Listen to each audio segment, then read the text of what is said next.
খুলতে দিন, পদ্ম ফুল চোখে সর্ষে ফুল দেখবেন। আমি গত 3 মাস ধরে প্রান্ত থেকে ও প্রান্ত চষে বেরিয়েছি, দিনে 5টা 6টা করে সভা করেছি। সর্বত্র তৃণমূল জিতছে, প্রথম দফায় সেঞ্চুরি হয়ে গেছে। আর পরশুদিন তো ডায়মন্ড হারবার মহেশতলা, আমরা তো কোমরটার হাঁটুটা গণতান্ত্রিক ভাবে একদম এক কোপ মেরে ভাঙব। আর যে কটা আবর্জনা পড়ে আছে বাংলা বিরোধী, বলো হরি হরি বল, বাংলা বিরোধীদের খাটে তোল বলে দিলাম।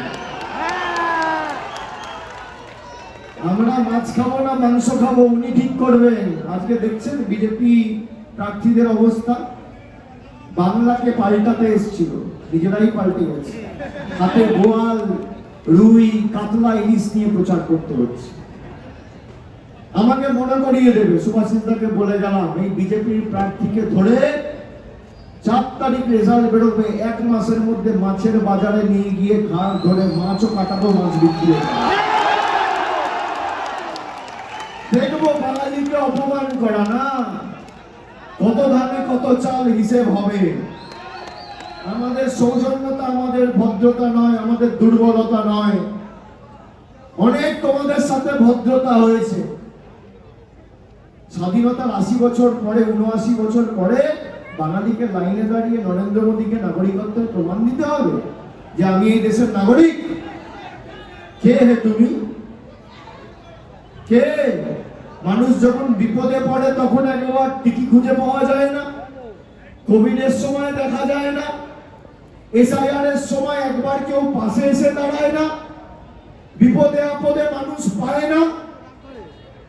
এমন ভাবে এবার জবাব দেবেন যাতে এই পুরো এলাকার চত্বর ধরে বিজেপির ফ্ল্যাগ ধরার লোক না থাকে। এই মহেশতলা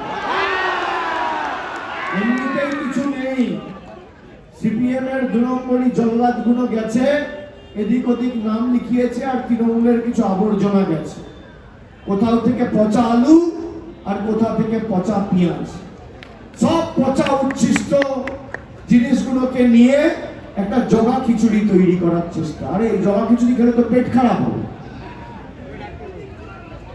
যত দলের পচা লোকগুলো গিয়ে এক জায়গায় দাঁড়িয়েছে, যত দলের সব চিটিংবাজ, দুর্নীতিগ্রস্ত, ধর্ষক সব এক জায়গায় হয়েছে, আর বিজেপি তাদের মাথায় চলিয়েছে। আমি মহেশতলা বাসীকে অনুরোধ করব যে আপনারা এবার মহেশতলায় সুভাষিস দাকে 3 নম্বর বোতাম টিপে 29 তারিখ এমন ভাবে ভোট দেবেন যেন কষিয়ে 3টে থাপ্পড়, একটা কংগ্রেস, একটা সিপিএম আর একটা বিজেপির দল, যারা গণতান্ত্রিক ভাবে থাপ্পড় মারবেন। আর উন্নয়নের দায়িত্ব দায়ভার তো আমার, আমি কথা দিয়ে যাচ্ছি, আপনাদের হতাশ করিনি, আগামী দিনও করব না। আমরা কোভিডের সময় কমিউনিটি কিচেন খুলে একমাত্র ডায়মন্ড হারবার লোকসভা প্রায় 4 লক্ষ পরিবারের বাড়িতে খাবার পৌঁছে দিয়েছিল 21টা কমিউনিটি কিচেন খুলে। শ্রদ্ধার্ঘ করে 75,000 বর্ষিয়ান বয়োজ্যেষ্ঠ প্রবীণ নাগরিকদের ব্যাংক অ্যাকাউন্টে বার্ধক্য ভাতা পৌঁছে দিয়েছিল। এমপি কাপ, তারপর সেবাশ্রয়, একাধিক উন্নয়নমূলক কর্মসূচি, জল, কল, রাস্তা, ব্রিজ, পরিকাঠামোগত উন্নয়ন, হাসপাতাল সব তো হয়েছে। আমি আপনাদের খালি অনুরোধ করব যে আগামী পরশুদিন খালি সুভাষিস দাসকে জেতালে হবে না, যারা আমাদের অপমান করেছে তার বদলা নেওয়ার নির্বাচনই নির্বাচন। যারা আমাদের অধিকারের প্রাপ্য টাকা আটকে রেখেছে তাদের উচিত শিক্ষা দেওয়ার নির্বাচনই নির্বাচন। বিজেপির প্রার্থীকে চ্যালেঞ্জ করব, আপনার যদি ক্ষমতা থাকে, আমাদের সরকার 15 বছরে কি কাজ করেছে, সরকার ছেড়ে দিন, আমি 12 বছর এমপি, আমার রিপোর্ট কার্ড প্রতি বছর আমি পেশ করি। আমি যা কাজ করেছি তার 1% কাজ যদি নরেন্দ্র মোদী সরকার প্রমাণ দিতে পারে মহেশতলার মানুষের জন্য 1 পয়সা দিয়েছে, আমি রাজনীতি করব না।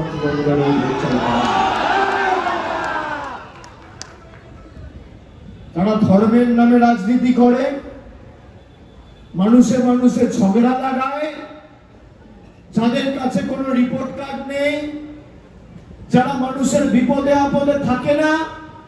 আপনারা দেখছেন এখন বিজেপির প্রার্থীদের কি দরদ, কেউ বাড়িতে ঢুকে লুচি ভেজে দিচ্ছে, কেউ রান্নার ঘরে ঢুকে চা বানিয়ে দিচ্ছে, কেউ বাথরুমে ঢুকে সাবান মাখিয়ে দিচ্ছে, কেউ চুলদাড়ি কেটে দিচ্ছে। সে কাটাবে না, তাও জোর করে কাটবে।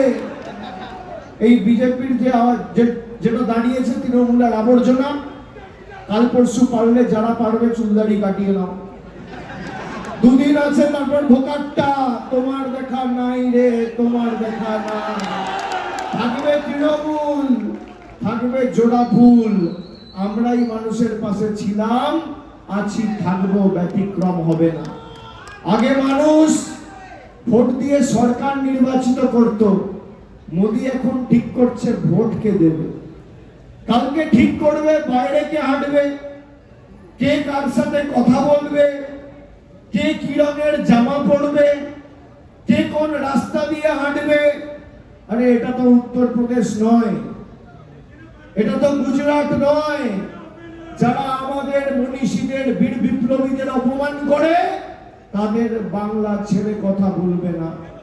যারা রবীন্দ্রনাথ ঠাকুরকে রবীন্দ্রনাথ সান্যাল বলেছে, যারা বঙ্কিমচন্দ্র চট্টোপাধ্যায়কে বঙ্কিম দা বলে সম্বোধন করেছেন, যারা ঈশ্বরচন্দ্র বিদ্যাসাগরের মূর্তি ভেঙেছেন আর যোগী আদিত্যনাথের হাতে পায়ে পড়ে পায়ে পদলেহন করে প্রণাম করেছেন, তাদের বাঙালি ক্ষমা করবে না।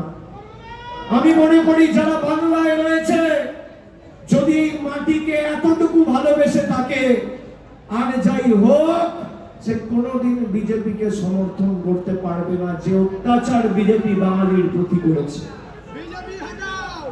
এসআইআর হচ্ছে, বাংলায় নিয়ম এক, উত্তরপ্রদেশের নিয়ম এক। বাংলায় আবাসের টাকা বন্ধ, উত্তরপ্রদেশ মধ্যপ্রদেশে চালু। আমি আপনাদের কথা দিচ্ছি, অনেক দিন ধরে এই লড়াই চলছে, আর 2.5-3 বছর, 29-এর মধ্যে এদের উপরে ফেলবো, কথা দিয়ে গেলাম। এই নির্বাচনটা সারা ভারতবর্ষের নজর রয়েছে বাংলার উপর, যে এত কিছু করেও যদি বাংলা বিজেপি লেজে গোবরে হয়, বাংলা থেকে দেশের ডাক, রাজনীতির স্বাধীনতার ডাক এই বাংলা থেকে শুরু হবে। মহামতি গোখলে যেটা বলেছিলেন, what Bengal things today, India things tomorrow.